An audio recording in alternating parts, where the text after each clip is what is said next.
I have two possible images for the episode art for this show that we wanted you to weigh in on, because was really looking for like a good Superman shot that I could use for the cover, like the episode art cover. And I was like, I think I'm stuck going with like the punch, like when Batman like first hits him. And then J Mike brought up this one where like Superman is like floating above Batman. And I'm like, ooh, that's also really good. And I feel like you should be the tiebreaker on this one, because I love them both. But I'm going to have to vote for the one that J Mike didn't, so that we're letting you decide. So in regards to the topic of the episode, is it going to be like Batman's triumph over the man, or the idea that we're like posthumously going like Superman as a removed figure in the setting? Because if we do like Superman as a removed figure, I would go with J. Mike. If we're doing like Batman's triumph, we go with the punch. I mean, I figured the episode would be a focus on Superman's presence in this series, like the looming nature of him before he actually like shows up for real, and then how he is being used as this threat, and like is being forced to operate in secrecy and there you go. Invisibly. I think J. Mike wins because that. All right, yay! J. Mike wins. Throw it on the screen. All right, yeah. Because that feels more in line with like what we're going to talk about.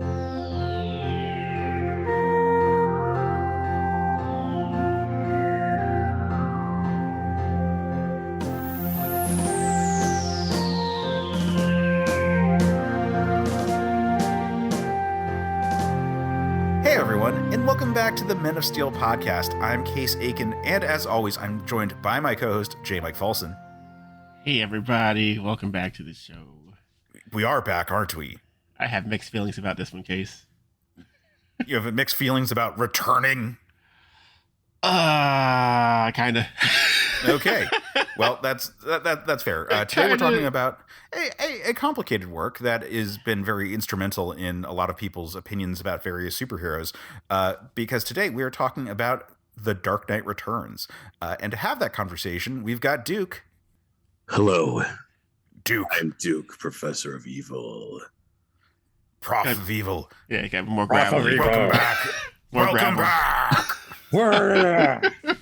There you go. That's it. Which is funny because like I commend Frank Miller for writing Batman with the very kind of a very quiet, ethereal voice. Like, tell me, punk, you have a mother, don't you? Which I always preferred that Batman, where he's very, very calm and well articulated for this phantasm.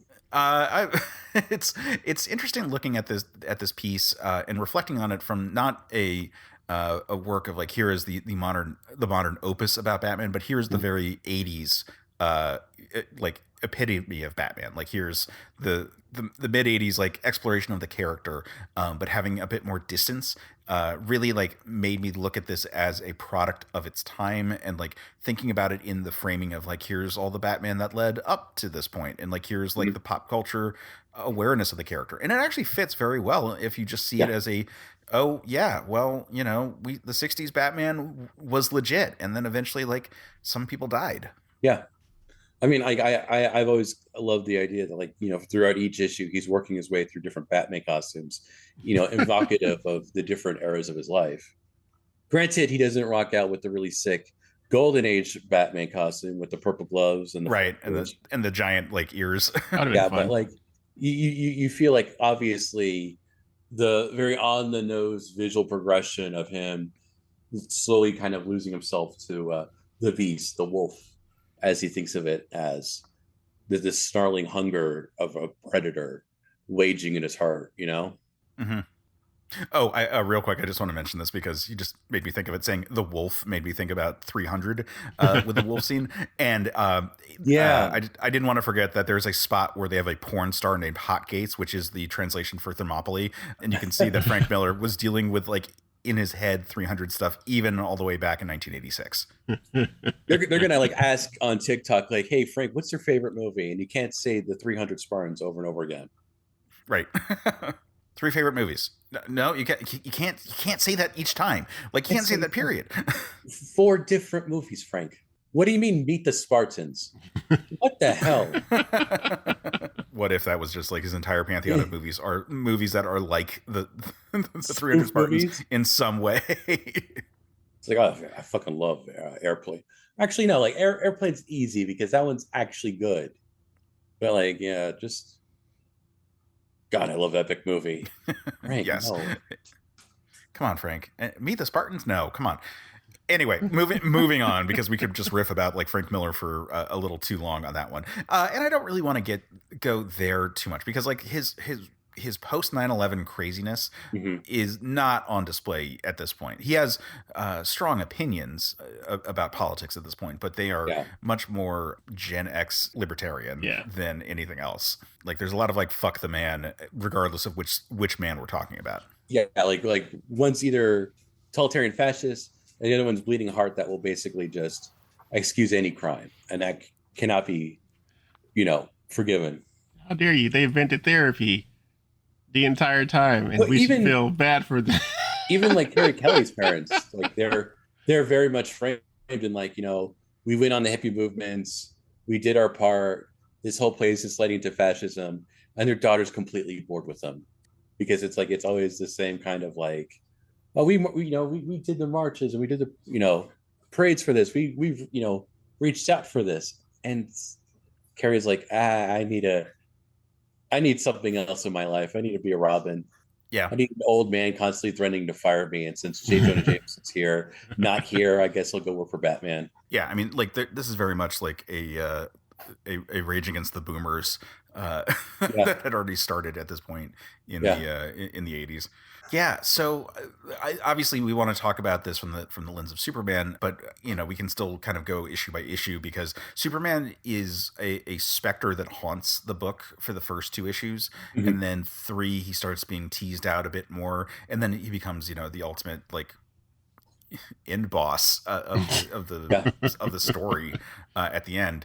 And there's a whole bunch of stuff I want to talk about in this, and we can go bit by bit, but I had forgotten how much the deck was stacked against Superman by the time we get to the finale. It is remarkable. Like I remembered always that he gets hit by the nuke, but I forgot about the whole like nuclear winter blackout that is going on. That is like has created like just soot up in the air and keeping everything like eternally night. Yeah. And just like how rough Superman has it by the time he shows up for this fight, because he hasn't even had like actual sunlight to nourish him. He's just been like draining plants. Which Batman's like, whew, shit, man, great timing. Fuck it. Put the suit on. Let's go to work. And I mean, sure, strike while the iron is hot. Like that is a thing Batman does pretty well throughout this whole book. Robin, help me with this metal corset. Come on. So why don't we take it back to the beginning, and we can knock out each of the earlier issues with just our general comments, and also have general thoughts about like what Superman is being used at this point in the issue. And so the first issue is when he actually like comes back, and this was the one I would argue has like the least like Superman presence. Again, it builds over the course of this all to the point where I don't think there is like a direct reference to him in this. Yeah, I don't think so. So the first issue is very strong in the sense that like, and it always impresses me how like very rapid fire, very efficient storytelling is on display here. Not just the crushing, but how conversationally, like obviously you have the talking heads, and boy does Frank Miller love talking heads in his Batman comics, but it is so tightly written, and I just love just seeing how like, God, like I know we're supposed to be talking about Superman, but like artistically speaking, of course, like my favorite section is when we get to the Arkham home, right? And we're seeing the doctors like walk through, and then for 602, the panel splits in half, and throughout the entire scene, the panel is split in half until we see both sides of Harvey Dent, and he's supposedly here. And again, very tight, very efficient. This is why, like, Frank Miller, say what you will about the guy, and you are fundamentally right in whatever you say. There is something so striking about how this man does fucking layouts, and how he really writes. He tells a story with panels. This is a denser book than I think people realize. Yeah. We were saying before we started recording that like people talk all the time about like the 9-panel grid for like Watchmen, but looking at this, like, man, there's so much information being conveyed per page. So much information. Yeah. It's I don't want to sound like that Star Wars producer who says it's so dense, but there is just a natural rhythm to it, and it's so efficient in just like from using like silhouettes to just the composition of every single panel that you really kind of just pulls you into it.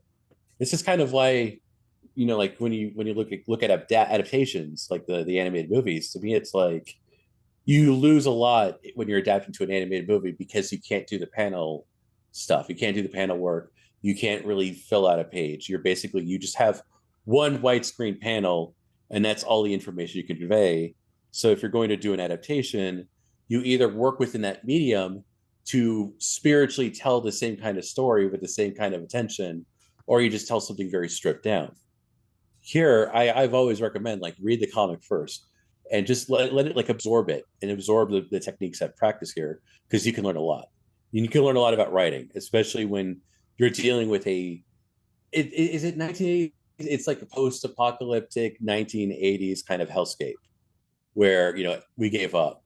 Yeah, I mean, post-apocalyptic is not the right word for it, but because it is very much like the 80s as it was, but because like it's kind of the perspective of like, all right, well, Earth 1 Batman, like 60s Batman, starting point in the 60s, and then like having adventures for about 20 years, and then being here. Yeah, because like they say Jim Gordon was commissioner for 26 years. Yeah. So like this is a scenario where like Batman is like about age appropriate for just the Batman that we've always kind of known, especially like with the references to like Hal and Oliver. Well, Hal's the only one that's like really an issue, because like Oliver Queen is of course also a Golden Age character, and Diana is also a Golden Age character. So it could be argued that it, and then eventually Barry Allen. Eventually Barry Allen, but he's not referenced, I believe, in. Yeah, I didn't see this in here. I didn't see him in here. Yeah, I didn't see his name in this one. I know he has a part in the sequel series. Yeah, I'm not doing that. No, we're not chomping at the bit to talk about that one. I also like the fact that I was telling Case a little while ago that throughout the early parts of the book, they're doing the whole like Hulk and Bruce type thing, where like one is trying to be more dominant than the other, and like every time Bruce is alone, that Batman's like egging him on the entire time. And I was like, yes, they're finally like letting him be psychotic for a change, and letting people know that he's kind of crazy. He's not all there. Yeah. I was thinking about this in relation to the career that Frank Miller had. Like, he was poached from Marvel at this point, and it was like a big deal that he was coming over to do a Batman story. and I can't help but think about like there's like a spot where it just says Born Again, and I was thinking about like all of his Daredevil work, and like both Born Again and The Man Without Fear, the origin story for him, both have like scenes where like the hero is like kind of possessed that way, and it feels like, oh yeah, just a reminder, a lot of people who want to write a Batman story end up doing that story on Daredevil. Like that. Yeah. Like, if you look at the Ben Affleck Daredevil movie, that was supposed to be a Batman movie. Like, clearly everyone just wanted to make Batman. Clark did leave a voicemail in issue 1. Yeah. Oh, okay, cool. And so does Selena, which does set her up, even though, like, God, she gets it bad.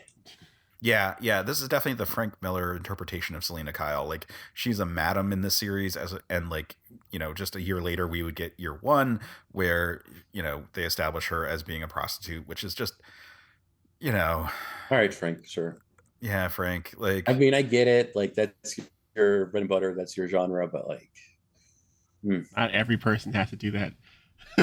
Be original, right. damn not it. Every female hero has to be a hooker. Right. And we're saying this having all read Sin City. Like, it's just how it is. Like, Frank, we get it. It's fine. You don't have to make the characters who are already cool into prostitutes. But that's besides the point. One thing I want to bring up that I think is really cool is that we have the Jason Todd death. This, which is 2 years before a death in the family. And so in this, it's just a like, oh yeah, well, like, it makes sense that a casualty would be a reason why the guy would have stepped down. Mm-hmm. The same way in Kingdom Come with Lois Lane being killed by the Joker. Right. And it's so fascinating that like 2 years later, it actually happening kind of canonizes it as like Batman lore in like probably the most lasting impact of this overall series. Yeah, which I've always assumed that like initially when I read this for the first time back in 2008 when I was years old, I was 18, 2008, 18. I was under the impression that like, okay, so Death and Family have been first, and Frank Miller clearly wrote this as a reaction to that. Right. Because I do know later on, Frank Miller's like, oh, that poor Robin, that poor kid. And I'm thinking, you wrote a seminal Batman book where he died and Batman quit. And I think even Alan Moore shared the same sentiments, like, oh, that that whole Jason Todd fella, what a bloody way to end. It's like, what, Alan? Yep. Yeah, no, this and or not this so much as Death in the Family and Killing Joke both have definitely had like weird impacts on Batman lore as a whole. Yeah. But for a while, it seemed to be the canon of the time, and this sort of felt like a canon end for the character from that perspective, because it seemed to be appealing to just what the events of the day were, even though somehow it was actually 2 years prior more inspiring that choice than anything else. Which I just find fascinating, just because it, like you, it just seemed to be, well, no, just Jason Todd dies, like that, everyone knows that, and then they undid it. They undid it. Yeah. So that's kind of changed that perspective. But I mean, the iconography of the Robin suit, the iconography of the Robin suit in the Batcave is so huge that it's been replicated in the Snyderverse, for example. Yeah, like people just keep wanting to put that there. Which, that Batman movie's nowhere, anywhere at all inspired by The Dark Knight Returns at all. No, in no way whatsoever. No way at all. No. Anyway, so issue 1 mostly deals with just shit's gotten really bad. Batman has been retired for a while. He's basically living in like a perpetual funk. Yeah. And around this time is when Two-Face makes his reappearance. They, supposedly being cured of both his psychoses and his physical ailments. And yet it's revealed that because he immediately goes back to a life of crime as soon as he's released, like there's like no pause at all. He just like goes right back to it. Yeah. It's revealed ultimately when Batman defeats him, and we get some very cool like big splash pages for this whole sequence, like Batman coming out of retirement and like struggling to do well. This is where we get the shot where he's like his chest is exploded, right? Or rather the sniper shots have it hit him. Yeah, they hit him, and you see the chest plate behind the Kevlar underneath the symbol, which I was loved. I always loved kind of like this, like kind of the uncertain decline of like, oh my God, is this Batman gonna do it? Is he gonna kill somebody? Because you see with the sniper rifle, it's like, oh, he's gonna take the shot, and he just shoots like a little tripwire, like a little rope to the helicopter, so he can like tiptoe on it. This big brick shit house tiptoeing on a rope to a helicopter, which is delightfully Batman, even in that size. Yeah. And then more and more, you see him like come near guns, and it's either he dismantles the gun, or in the case where like the SWAT team is, basically going into the tunnel of love, and he set up a plastic explosive. You see this big man with his giant hands try to fumble with this little handgun to shoot a plastic, like a C4 thing, and he does shoot it off, but it looks completely like he doesn't know what to do with this thing, because he's so like dumb. All right, cool, I'm gone, and he just runs away. Like, to me, the most interesting visual is Batman holding a little handgun, and he looks like, how do I do this? My boxer hands from hitting people. I can't fit my hands. He's like, I have big, strong hands. Yeah, Batman is a brick shit house in the series. Like, this is the series that like creates that look for the character, and I love it. I feel like we skipped over an important part though. It's the whole thing where Batman's he's I would say interrogating the Two-Face thug, and he pulls out the coin. But like on the next panel, you see like back in Arkham, everyone's watching the news, and it pans over to the Joker, and the Joker gets his moment of awareness back. Yeah, and his smile starts to come back because he sees like Batman's back now. And I'm like, oh, that's pretty freaking cool. Yeah. He's coming out of pause mode while that was going on.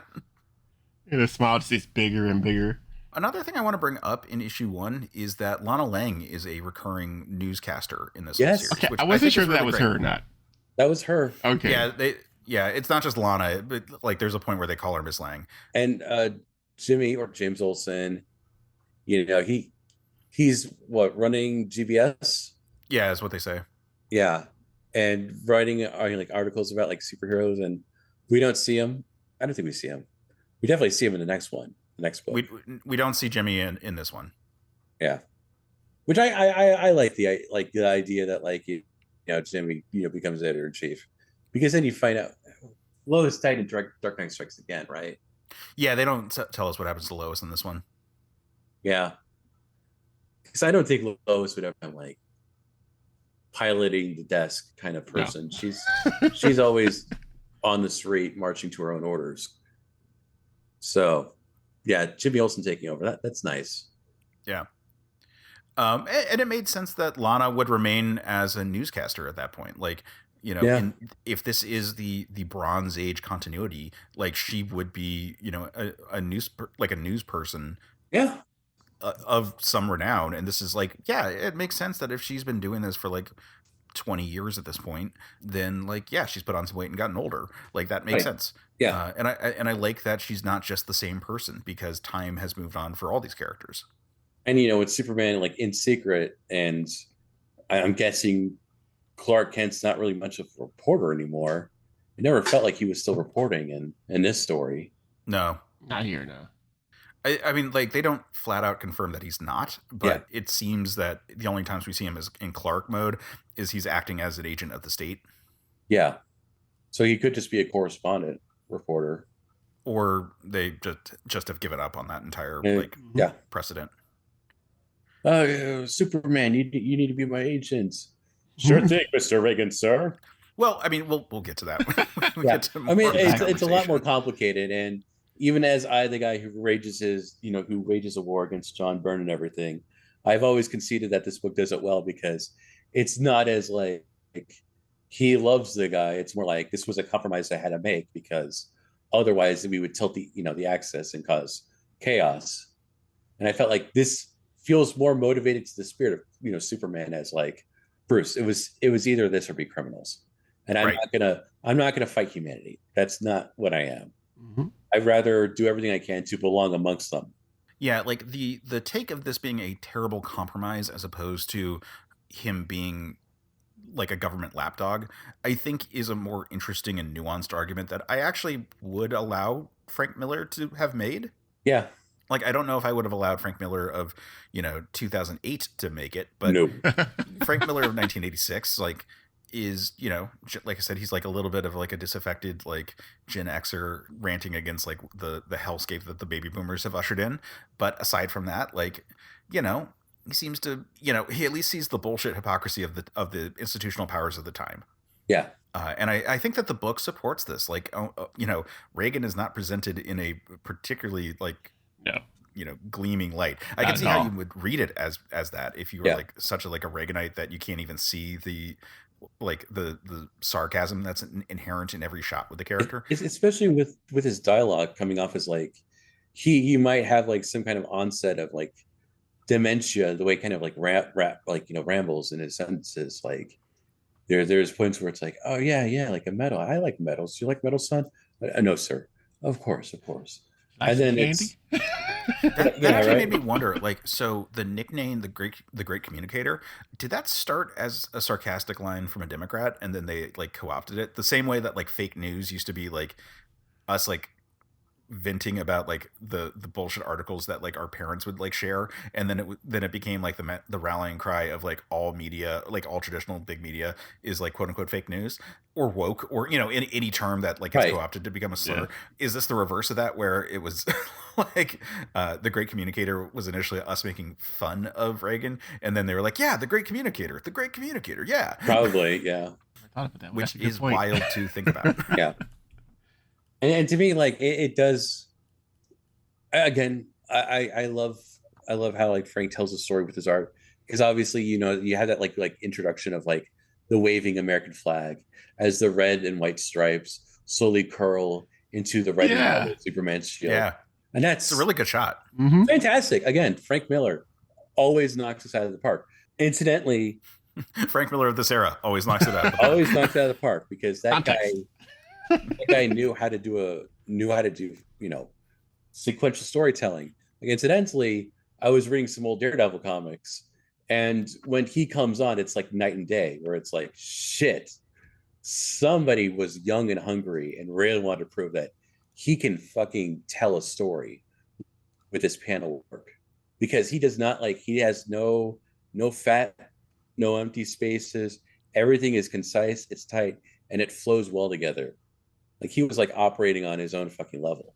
Mm-hmm. And you see it here, and you see it in like the panel breakdowns, and kids, before we all did widescreen panels, because they did it in the Wildstorm comics, we used to do smaller panels too, and sometimes you can tell a lot of information and convey a lot with smaller panels, which is Especially with talking heads. Mm-hmm. Yeah. Talking heads, Lots of exposition. lots. Yeah, it's weird because, like I say, like, there's good exposition, there's awful exposition. Good exposition's like Batman and Gordon having like coffee and talking about Jason, and Bruce Wayne doesn't say anything, and Gordon's like, I'm sorry, I should not bring it up. That's good exposition. Conversational, quick and efficient. And then you get to the talking head debate between the problem with Batman and the problem with like no tolerance crime fighting. And it's like, this could have been trimmed a little bit. Yep. But it's not as excessive as it could be, and it will be. Right. I would argue that the book is ultimately dense in a way that is interesting and revelatory if you're coming from a much simpler era of comic book making, and not overly indulgent, but it is a little indulgent, and to the point where it's fine. The story is good, and like there's a lot of useful elements of the media that is presented in this. I particularly like the teasing out of characters, the teasing out of like, oh, like a person dressed as Dracula. You don't think, oh my god, like hinting at like the awareness of Batman being back, or later where the one reporter is just like like fully like just making jokes about like, oh yeah, like faster than a speeding bullet, more powerful than a locomotive. Yeah. Which, like, again, like that's always been fun reading that, because Frank knows how to juxtapose like faster than a speeding bullet, something with Superman starting to look like, and it's so good because he's slowly building up to the image of Superman holding up that tank. Yeah. And it's like, and then painting the reality. And this world, Superman has entered the Cold War, but it's clear that like it's not something he wanted to do. Right. I think the series does a really good job of conveying the awe of Superman when we start to get into that. And I believe that's the next issue, right? That when we get him like rushing by. Issue 3 had to be the one where he deals with what's her name? Bruno. The lady with the swastikas on her Oh yeah. chest and butt side. Frank, what's that? Frank, talk to me about Bruno. Hold on. No, don't quote Encanto. We do talk about Bruno. What is this? Is Bruno the painted up horror one? No, it's the No, Nazi. it's off the swap. That one. Oh god. Hang on, before we move on, because it is issue 3. Issue 2, one thing I do want to mention as a reference to Superman he makes in this is when he brings out the Batmobile and he says that the only thing that can cut through it isn't from this world. Isn't from this world, that's right. And it's such a nice little like offhanded reference, because like later Superman will tear into it. Yeah. And we'll be reminded, oh, that's it. But in a context divorced of Superman, like it could mean like, oh, nothing on this planet can pierce the tank. Right. It seems like a boast, but it's actually like, no, it's a very astute, like, yeah, no, there is a thing that could easily pierce through this tank, and that is a government agent. It is the brawny man who lives in the mountains with eagles. The big man. The big man, yeah. I always wondered if Frank Quitely for All-Star Superman took the hair swoop from Frank Miller, because Superman does that like nice big old not Pompadorian, but that hair swoop that goes upwards, and it kind of looks a lot like how it was in the other book. Yeah. Last thing I want to say about issue 2, before moving on to his actual appearances.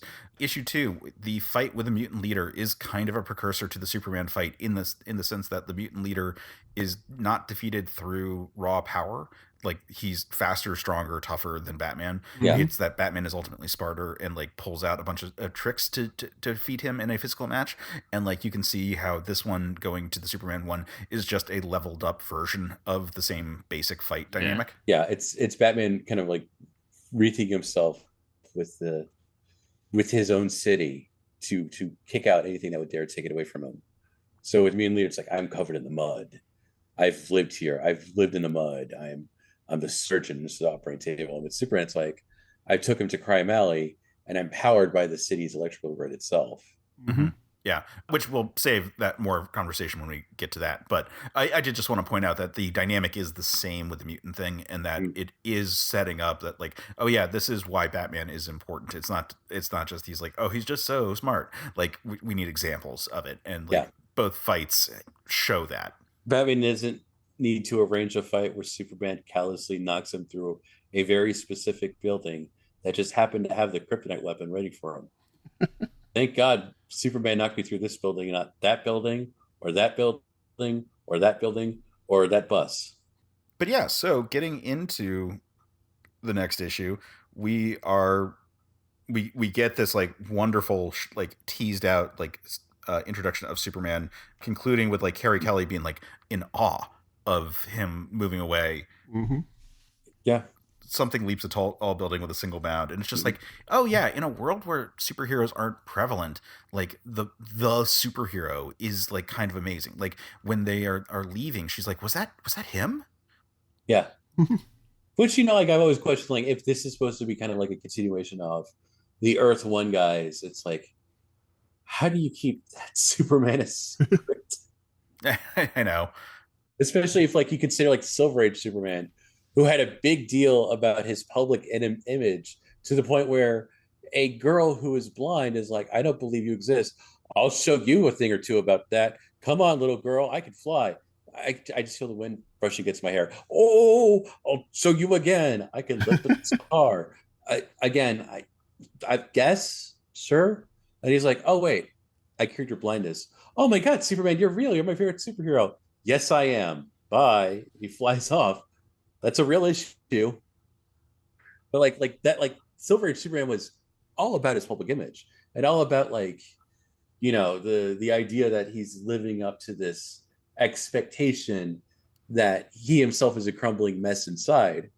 And it could be like Frank Miller saying like, he's sacrificed so much that he had to put that aside in order to do this thing. But I'm like, wouldn't people be like, hey, what happened to the guy in the big blue long johns who, you know, gets really mad if we forget his name? Not so much Bronze Age. Bronze Age just kind of mellowed the fuck out. Yeah, and arguably we're coming from that era. Yeah. You know, like, we can't pretend that this isn't a Superman influenced by the movies at this point. Like, Mhm. this is 1986. Like, Yeah. we're well in the throes of the Christopher Reeve incarnation being like super iconic and very much shaping how people view Superman in media in general at this point. And again, if you're looking at it just from like, here's kind of a classic, but not like, people literally the second episode of this show was us discussing the Silver Age Superman, and like how people often equate the Silver Age Superman with the classic Superman, but I don't think that that's actually true. I think the Silver Age Superman is much weirder than what people actually think of when they think of just like classic Superman. That's because the movies and like the Fleischer cartoons and all these things like take it back a couple notches, but the Silver Age is like so fucking weird. Like, Laurie Lemeris is like such a huge character in like the pantheon of it. The Legion of Superheroes, like the amount of stuff we know about Krypton, the fact that like the amount of red kryptonite stories in which it's like, oh no, goodness me, my Boyle turned into the head of Vance Vivian Jones, great opera singer, and now it's singing. I had to cover it up with lead tape. Superman, are you okay? Do I hear opera singing? No, Jimmy, no. Bye. Flies off. Like, that's Silver Age Superman, where it's like, the frequent time travel stories, the Superboy stuff, like the imaginary, the imaginary stories, so just random issues are just going to be like non-canon. Like, here you go. Like Silver Age Superman is just so much weirder than all that, and I think that this is classic Superman, which is again like reined back a little bit. Like, you might be aware that he was Superboy, but you don't know that much about Superboy being like a time traveler to the era of the Legion of Superheroes and like having, you know, these huge like grandiose adventures on like in space. It's the platonic ideal of Superman you would see on a lunchbox, where it's like you get the gist of it. Krypton, Kansas, here, and then he does the right thing, and he represents some kind of lofty American ideals. Yeah.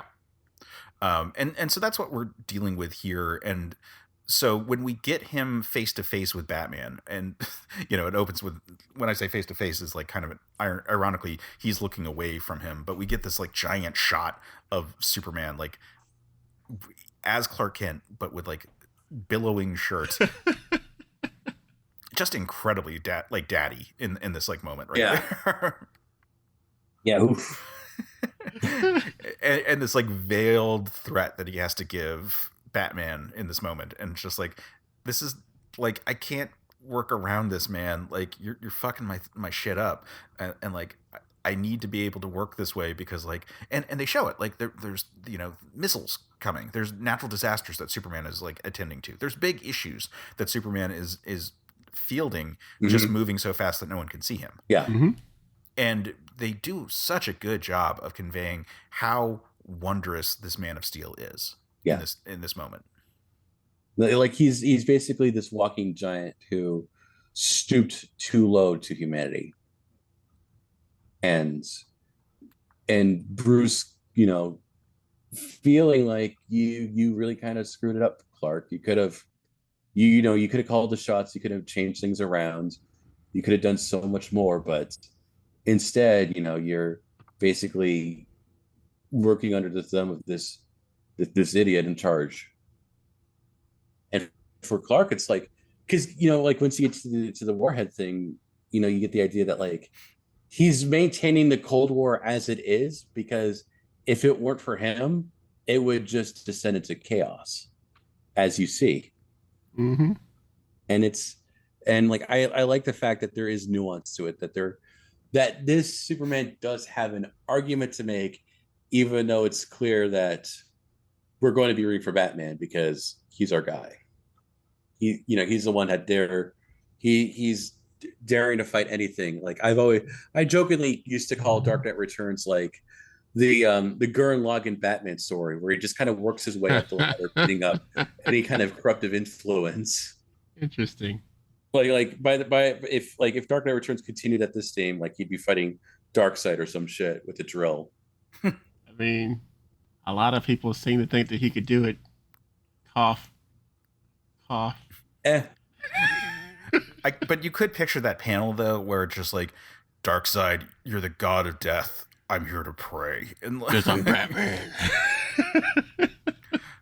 Yeah. No, I mean, like, I think that the argument that is being made in this book, there, prior to them actually coming to blows, is similar to when Batman and the Outsiders came out, where it was just the idea that the Justice League was too big, and that Batman needed to be able to focus on Gotham, needed to be able to focus on the smaller issues. Because in issue 3, Superman is dealing with these big world issues, which are at this point mostly like military conflict stuff, but is theoretically on doing the right thing in this. Like, as far as his judgment goes, he's like preventing war from getting worse, and like keeping the casualties to a minimum, and like, you know, taking everything from the best possible standpoint. It's still slanted towards like American imperialism, but like you kind of see that this is a sacrifice he had to make. Right. And you can see how a person who doesn't necessarily agree with that situation is in his own way perpetuating it. Yeah. And for me, again, it makes sense because like because I'm all about themes and like, you know, kind of like how characters work and how their stories are built around. If you see Superman as a story of basically an outsider essentially trying to figure out his way into the system, or to be the one to solve the system, then the furthest extreme of him trying to assimilate into the system is to be a kind of like unwilling ally to a president in this scenario because it's all he has left.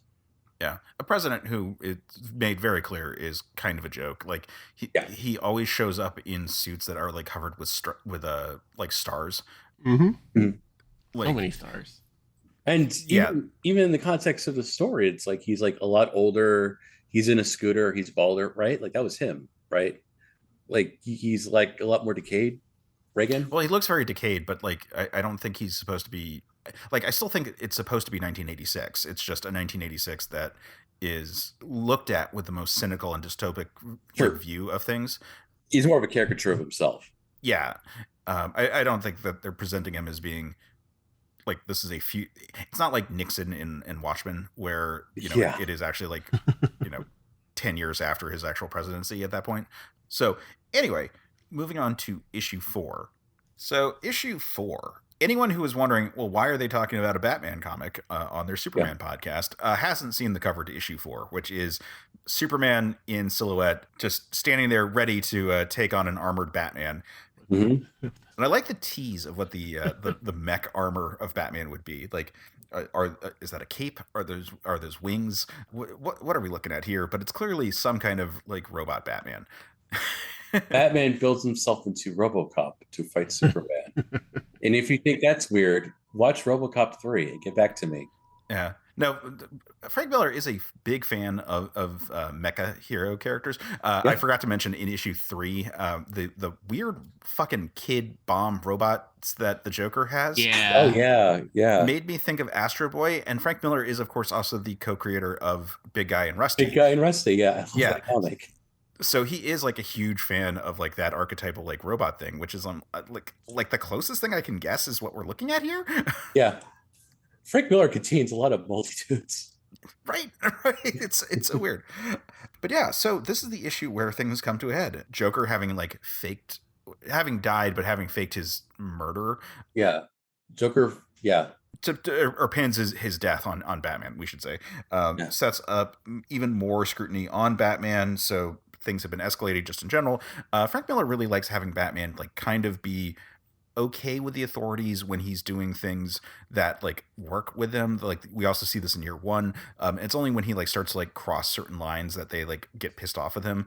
And that's been the overall story of this series up until this point, which is that he's like kind of condoned while it's useful. And now that it's starting to become like he's amassing an army, he's like really kind of changing like the way systems are working. Now we actually have to like strike him down. He's starting unions. Right. We can't work with these people. It would be like Taylor Swift mobilizing the Swifties to take over God. The government. They're unstoppable. Yeah. Oh God, there's billions of them. I knew there was something wrong when she said order 60 Swift. And I would certainly have money on the Swifties over the Sons of the Batman, even though I do think it's rather fun. They are many. They are legion. I think it's a fun concept there. Like all the mutants, they have just no idea like what to do, and so they all like kind of splinter off into weird directions, and it becomes very much the Warriors. Yeah. Well, if Batman's the wolf, then he's the alpha, so the pack must follow him. Also, I want a shout out. So when the rocket is being intercepted by Superman, there is a Miracle Man reference on that page. If you look at bottom right, there's just this like portly Miracle Man character in the issue, and I just want to like call attention to all the fun nerddom that goes on in this book, because I don't think people remember that it is actually quite fun. Yeah. Wait, which one? So when Superman goes to intercept the rocket, and it's the first panel where he's on the same, or first page where he's on the same panel with the rocket itself. It's like one widescreen at the top, then I see it. Okay, I got you. Gordon's just walking by himself with Miracle Man. Yep. I didn't recognize that the first time. That's pretty cool. Oh man, I always thought like for all seasons that it does like scale really well, but like just the juxtaposition of this massive rocket against this tiny little red cape pressing against it. Oh, that's so good. Yeah. Once he's like just the tip right there, just to see how it feels, it's so good. Yeah, which like it works. It's like he's a giant fighting against other giants. Yeah, the scale of what he operates on is so colossal, and the devastation that follows. Like the the explosion is huge. And like I said before, I really forgot how much this book stacks everything against Superman for when the fight ultimately happens. Like, I remember that he got hit by the nuke, and I'm like, yeah, he's super weak because he got hit by a nuke before he goes to fight Batman. But I forgot that this not only, like there's the EMP that happens immediately after it, but I forgot that it had also a dust cloud that caused everything to be night for like weeks on end. So Superman does not get any sunlight aside from like ripping the energy from plants by the time we're getting to him like facing off against Batman. He is on reserves. Yeah. And still he's barely trying. Mm-hmm. and he still has to like call the fight. Which is to me like kind of like one of my favorite moments is where he just heat visions into the sidewalk where and into the snow. And it just says where, and it's like, and it begins, and all Batman has to do is utter "Crime Alley" underneath his breath, and of course the Sky Giant could hear him. Yeah, but we get that after we get like some really great shots of Batman recovering, or not Batman, pardon me, Superman recovering from the missile shot, particularly like how he's so beaten up by like the electromagnetic storms that follow it. And then like him like actively sucking all of the life force from plants, which is a power he's never shown before or since. I'm sure that is the basis for some kind of like horror version of Superman, where in order to be powered this way, he must drain the solar life of everything that lives around him. Yeah, but it's horrific, but it's sweet because he does say your adopted son, who always loves you, will always protect you.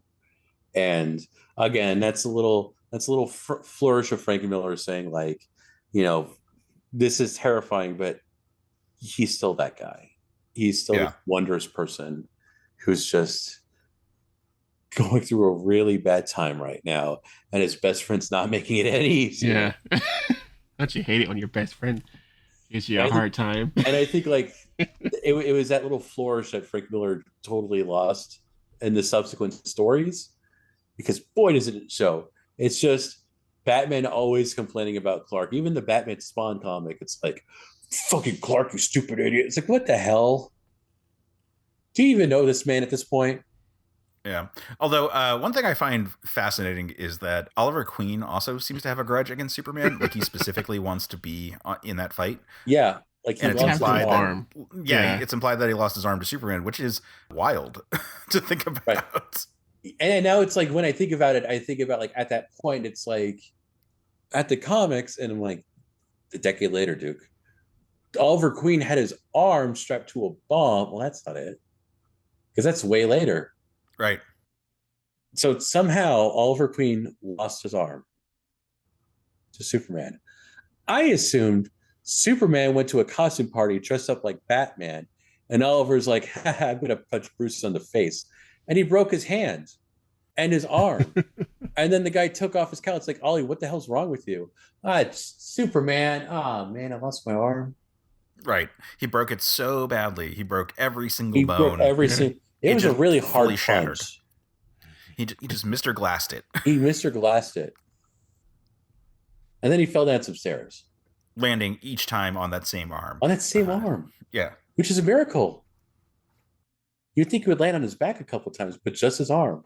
Yeah, he somehow, every time he bounced when falling down the stairs, he did a full 360 before he landed again. And then landing on the arm again. Rolled into Cotton City while 17 and 18 were raising the ground, and it blew up his arm. Yeah.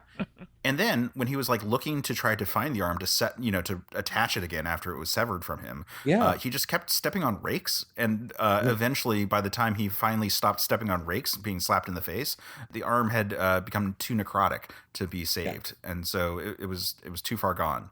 And a wild dog just grabbed it and ran off with it.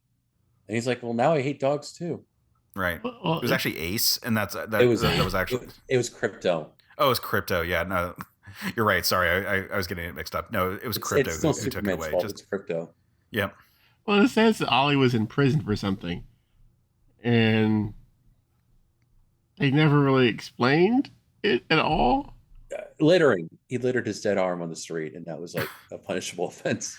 No, it was littering and littering and littering and littering Littering and littering and littering and littering Indecent and exposure. littering and smoke in the reefer.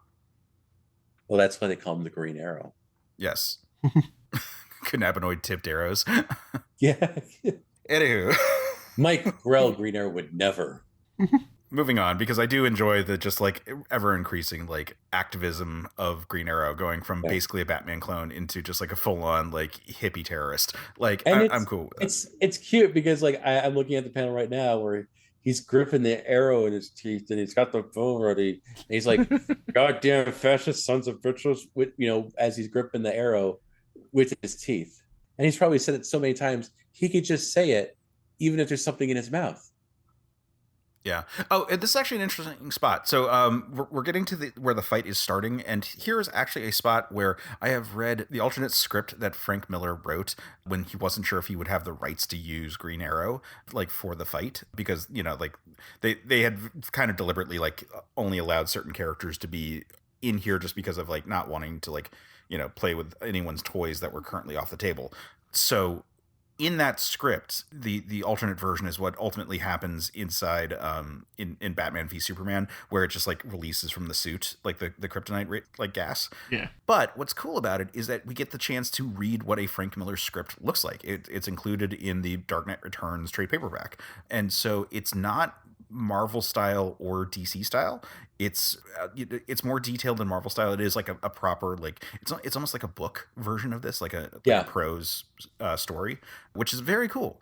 It's like his eyes glow blue as he like looks, uses his X-ray vision to like scan through, which is the panel that made me think of it. So Batman starts his we got to be smart if we're going to fight Superman, even if the Superman has not seen the sun in like a month and was hit by a nuke right before that. Right.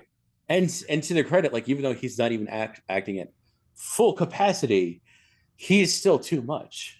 Yeah, like they have to hit him with a shitload of missiles that they're like, oh, if he was at full power, he would just dodge these, but he's not. So he gets hit by all of them. Oh, thank God. And then he gets hit by the Batmobile and he just tears through it because he's not of this world.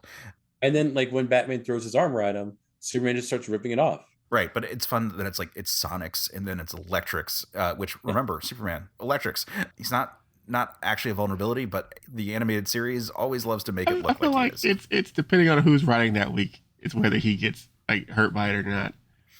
I think it's just a visually interesting way to hurt Superman, and so it gets used a lot because it's like, oh well, it actually looks like he was hurt, even if he shrugs it off.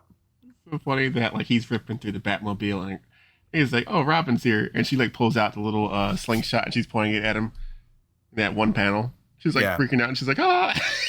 Yeah, and he's still just so polite. Isn't it Isn't it a school night? Isn't it school night? Yeah. Yeah. So then Batman whips Sonics, then Electrics, and then is actually like hitting him and like hits him hard enough to like knock him down, and then he just like gets up and just like casually like peels off the armor.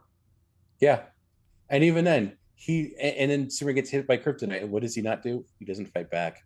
Well, yeah, like, and that's after acid and acid and all this other stuff. Like, but by the time he's hit with kryptonite, and again, the little flourish from Frank Miller that makes me go, "Good on you." Superman's taking in all his kryptonite. The only thing he cares about is Bruce, your heart. Yeah. Well, and before that, he's like, "Bruce, I just broke 3 of your ribs." Like, he really does not want to be in this fight. Yeah.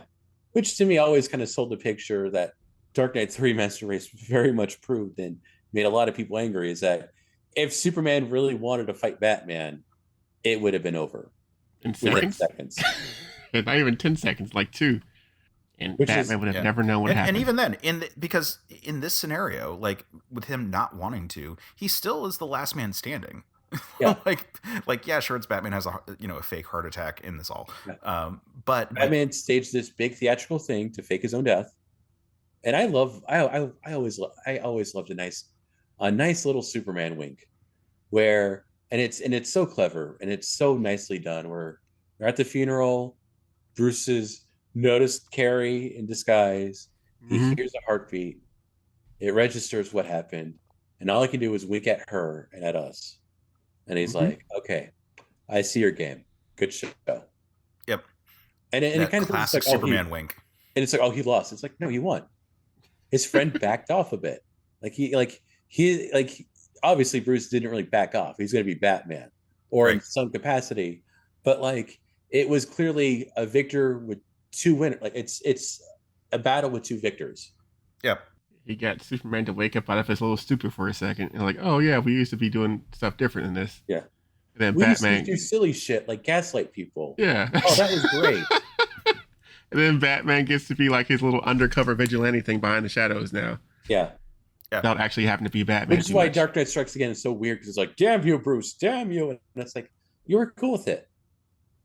Mhm. Yeah, it's an implied truce. Yeah. Truce with the Bruce. Yeah. Yeah, and that's also why I take a more compassionate view on his take on Superman here. Like, I think that this book inspired a lot of, well, Batman can beat anyone with prep time. Mhm.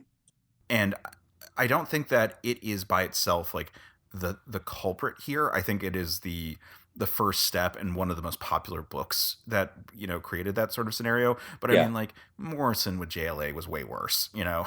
Batman Hush was way worse. Yeah, like or Tower of Babel, like, you know, there's so many stories that like led to this like perception of Batman that this is just the first step, and it's supposed to be like he barely fucking pulls it off, and he doesn't even really. Yeah, he doesn't really win. It's not winning if it's like I played possum. I played possum. He knew about it and he backed off. Yeah, That's not really winning. that's basically just losing with dignity. Mm-hmm. He's all right, cool. We'll settle this another time. Yeah. See you at Tea Tuesday. Okay. Yeah. Yeah, let me put on my old haggard alcoholic woman disguise and we'll go out. Why do I have this? I'm a master of disguise, which is like it's the weirdest disguise in a story that had a very clever disguise. Who did he pose as? It wasn't like it was Oh, like that detective. the detective. That was a Yeah. great Yeah. scene. Like Commissioner Yendel's talking to him, and he just walks by, and it's like, "Hello, I'm the detective," and she's like, "Wait, oh, son of a bitch, get Batman!" Great scene. I don't know why he has the ogre alcoholic woman disguise. Yeah, it's you know, a precursor to some of the worst aspects of Frank Miller's art in Sin City and then 300, and then future books after that. Yeah. Maybe Bruce is like, listen, I had this disguise for 20 freaking years. One of these days, I'm going to use the disguise. Oh, they're robbing from a liquor store. Guess I'll bust. Come on, Robin, help me put on his bra or something. Yeah, I imagine that the boils on it and everything is actually because it wasn't supposed to be that disgusting back in the day, but it's been sitting in like Oh. a shed for like 20 years. Yeah. And like the rubber has started to like revert and like kind of like and puss out. Oh yeah, he basically raided like a defunct costume store. So there was a Dracula costume, there was a mummy costume, and there was this. And it's like, what's this? And Batman's like, my old chum. This. I don't know, man. Even like I'm Yeah. Batman, I can't figure this shit out. I'll wear it for one day. Or I'm totally torching it, but like Yeah. I mean, yeah, it does make sense that he might have just like bought the surplus of like a movie shoot's like special effects budget, and it was just I'm like, sorry, I'll use them at Robin. some point. We're on budget. We can only take the Batmobile without the CD Turner. Ah, jeez. Like if he just like bought every like puppet from like Muppet Christmas Carol, and that was how he based all of his costumes. Like that's kind of what we're looking at here. Like because it looks very like Ghost of Christmas Present. Yeah. Anywho, I forgot, like, it's credited to Bill Finger. Batman created by Bob. Do you think Frank Miller's like, I'll put the Batman created by Bob Kane here, but I'm putting Bill Finger. Bill Finger comes first, not because it's just alphabetical, but Bill Finger comes first. I think that's absolutely intentional. Yeah. And the Fleischers. Nice. Yeah. Yeah, I mean, like, it's interesting looking back on this one, like I said, because it feels very much of its time in a way that it used to kind of just feel like the default Batman or like the default take of Batman because it was so Yeah. influential for everything in the 80s and 90s. it's interesting to see how much this is referenced in Batman 89. There's like some real moments there that like really not take nods to it. Also, I was saying to Jmike before we started recording, for a different podcast, I am talking about Batman 66. I can say it because it'll be out by the time this this episode drops, which is on Reels of Justice. I will be talking about Batman 66, talking about the commentary track for it. And so rewatching it, like, oh yeah, there's a scene where he like pours himself a snifter of milk while he gives like Catwoman disguised as Miss Kitka a snifter of like brandy or something. And it felt very much like of a time where it's like, this is being like, oh yeah, like Bruce, remember back in the day where you'd have like ginger ale pretending it was champagne? Yeah. Again, this feels like here's a grimdark version of 60s Batman, and that is a lens that I can really enjoy the series as opposed to this is just what fucking Batman's always like. Right. It's kind of like how people like assume like, oh, that's Kingdom Come, that's how it's going to be. Like, it's like, no, it's nope, alternate future, or a commentary of things going wrong. Like sometimes they just take place in their own little thing. But unfortunately with DC, they can't let a good thing pass. So we got to bring in Carrie Kelly into the New 52 for absolutely no reason, but to say, look, Carrie Kelly's here. Robin died. No. Yeah. We haven't talked about Carrie, and I do want to bring up, it was interesting looking at this, thinking about how she feels like a prototype for Tim Drake in some ways. Yes. Like, she seeks out Batman. She's a computer nerd and a gymnast, and like those are her like, bona fides for like becoming Robin. And it's like, yeah, that's exactly what Tim Drake did. She has parents. Yeah. Also true. Yeah, and she's basically there to be the Robin to essentially help Batman out of this kind of like dark phase he's going through, because when he was dealing with the mutant leader the first time, he's talking to this imaginary Robin like, that's right, Robin, rubber bullets, stay plump jump. And it's like, oh, he needs this. He needs somebody to talk to and relate to, because otherwise he's just an idiot in a Batman costume trying to like, relate to an imaginary friend. Like, he needs that. And then Carrie shows up and he's like, good work, soldier. And it's immediate like, oh, thank God, there's a balance to me now.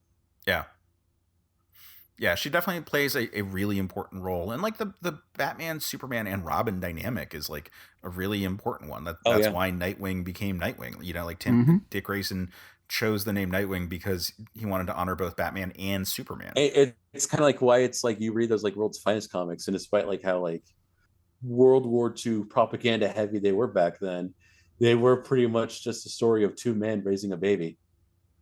And it's kind of hard not to get like, this is kind of like two husbands and one child.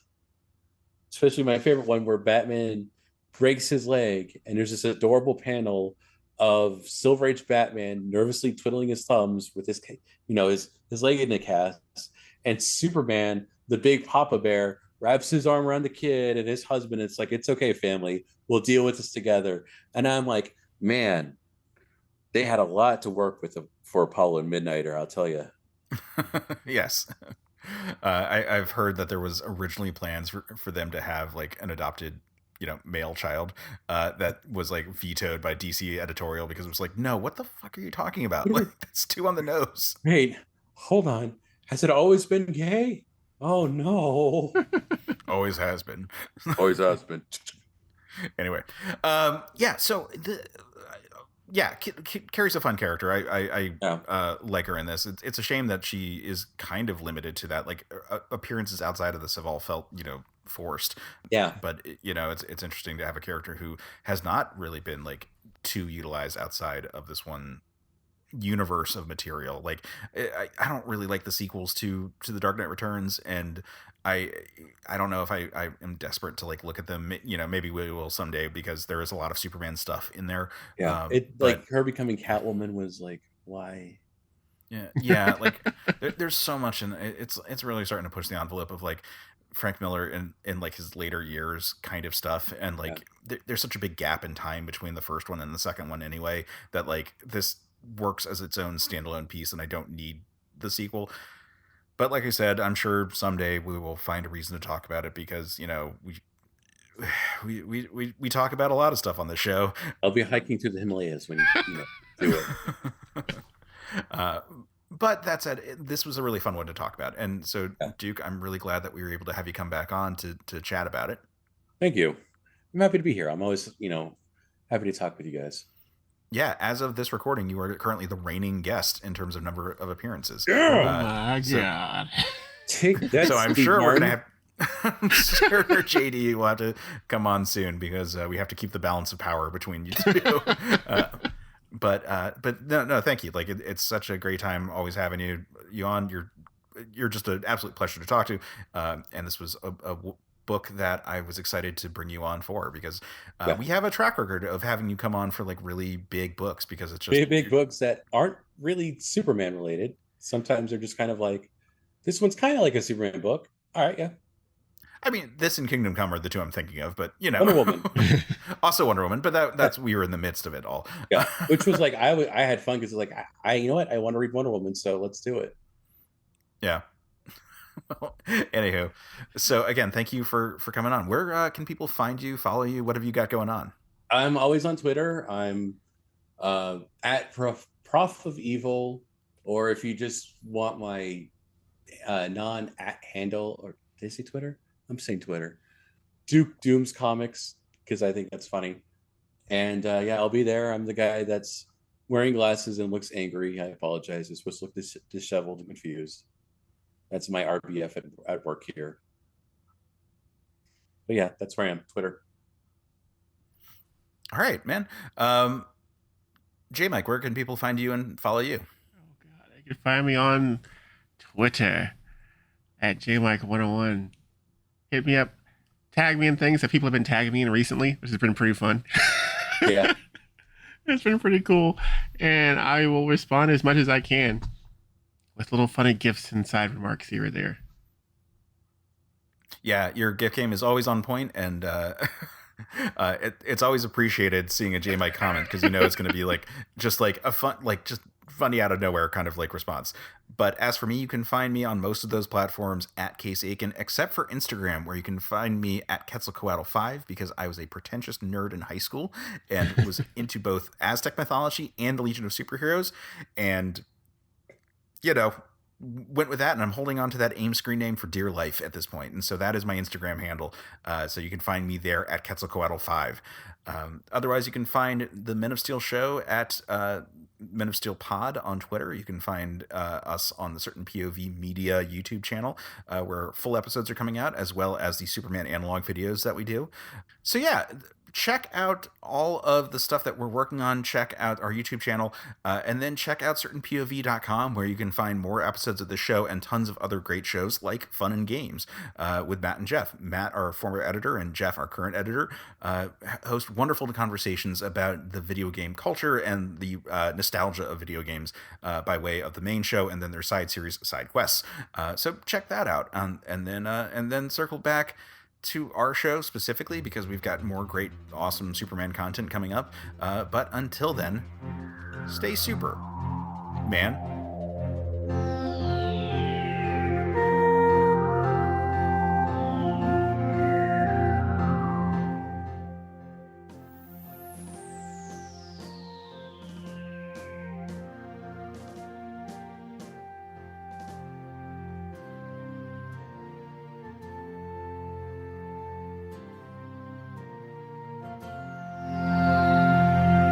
Video games are a unique medium. They can tell stories, Immerse us in strange, fantastic worlds. blur the very boundaries of our reality.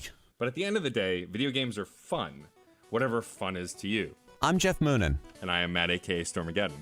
and on Fun and Games, we talk about the history, trends, and community of video games. It's a celebration of all the games we play and all the fun we find within them. And there's so many more games out there, so we hope you'll share in that conversation with us. Fun and Games podcast with Matt and Jeff.